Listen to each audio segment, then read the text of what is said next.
WPTV is giving a voice to people who say their unemployment claims have gone unanswered for months now with no end in sight. That's right. Chief Investigator Jamie Ostroff has been examining all the red tape that unemployed Floridians say is blocking them from their benefits. Now, she joins us here at the desk. Now, Jamie, you said there's one issue that comes up quite a bit.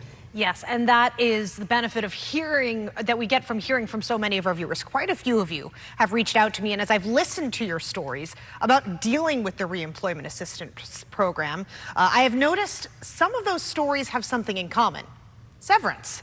It's fairly standard for workers who have been laid off to receive some sort of severance package from their employer, but can that disqualify you from getting any benefits at all?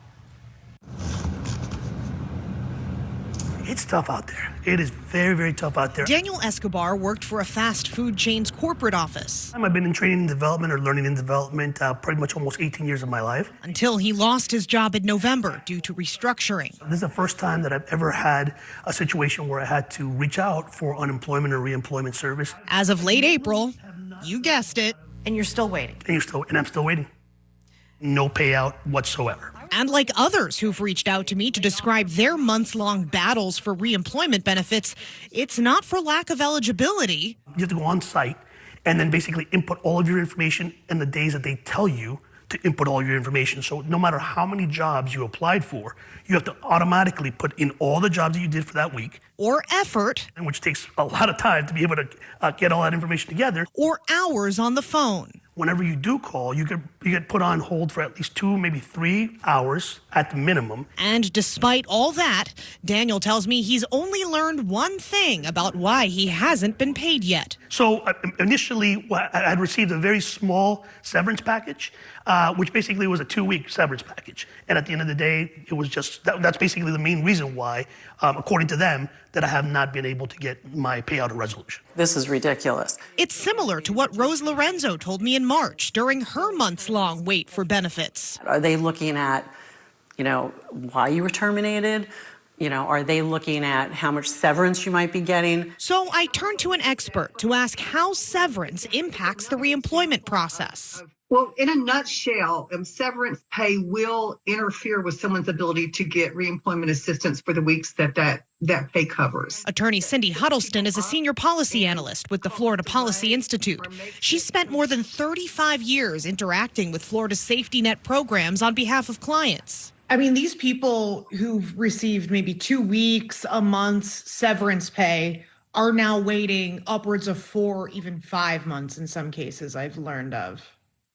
Yeah, that really makes no sense. But in a way, sadly, it's not a big surprise. I asked Florida Commerce, the agency that oversees the reemployment assistance program, why severance was apparently a sticking point for applicants like Daniel and Rose.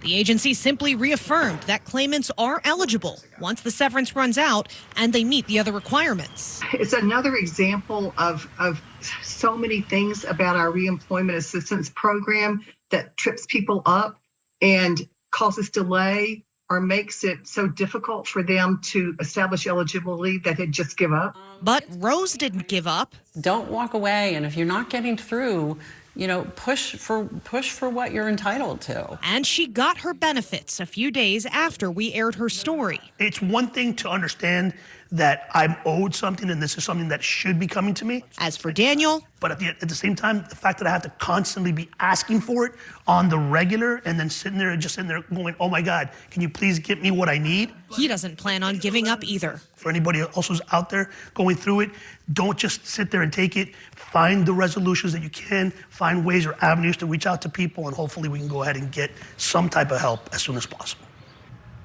Now, it just so happens the day that I spoke with Daniel last week, his status had changed from eligible to eligible redetermined.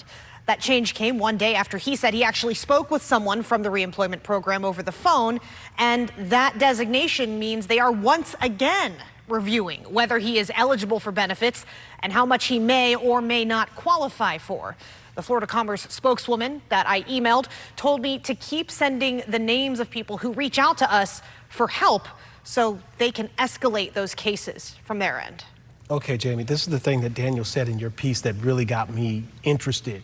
He's on the phone for 2 to 3 hours. They possibly hang up and nothing gets resolved. They do not have the answers, he says, but him and Rose, when they first told me their stories, said the only thing they were told was that, oh, well, we see that we have to look at the severance package. And they share that information when they apply for unemployment. They're not eligible during those weeks that they're getting severance pay, but now they're months beyond that severance period. But thanks to you, they're looking at their cases, so thank you, Jamie. But they shouldn't have to contact the news. That is not the agreement when we pay for unemployment insurance.